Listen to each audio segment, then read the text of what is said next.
অযথা নামাজ পড়েই ভেবে বসবেন না যে অনেক কিছু করে ফেলছে। এক চিল্লা দিয়ে মনে করে ফেলবেন না যে দিনের জন্য অনেক কিছু করে ফেলছে। একটা হজ করেছেন, ওমরা করেছেন, সিয়াম রেখেছেন, দিনের জন্য দান সৎকার করেছেন, একটা মাদ্রাসা মসজিদ করেছেন, ভেবে বসবেন না আপনি সব অনেক কিছু করে ফেলেছেন এবং অন্যরা সব ককরোচ তেলাপোকা, ওরা জাহান্নামে যাবে এমনটা মনে করবেন। জানি না আমরা যে কার আমলের কতটুকু আল্লাহর কাছে কবুল হচ্ছে। তো এখানে এই ব্যক্তির সমস্যা ছিল এই, সে নিজের আমলটাকে অনেক ভারী মনে করছিল এবং সে স্টেটমেন্ট দিয়ে ফেললো যে তোকে আল্লাহ পাক মাফ করবে না।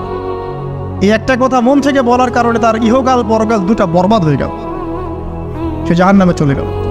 ঠিক আরেক ব্যক্তির ঘটনা আছে এমন, এগুলো সবগুলো রেফারেন্স আছে। এক ব্যক্তি প্রচুর ইবাদত করত, আল্লাহ পাক তার ইবাদত করার জন্যে পাহাড়ের চূড়ায় একটা সুন্দর ব্যবস্থাও করে দিয়েছিলেন। সেখানে ডালিম গাছ হতো, ঝর্ণা আসতো, খাবারের কোনো অভাব নাই। হাদিসে এসেছে 500 বছর সে ইবাদত করেছে। কত বছর?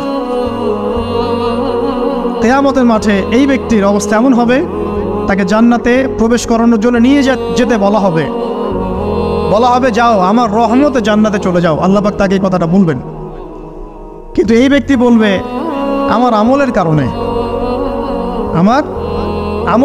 আল্লাহ পাক বলবেন আমার রহমতে জান্নাতে চলে যাও।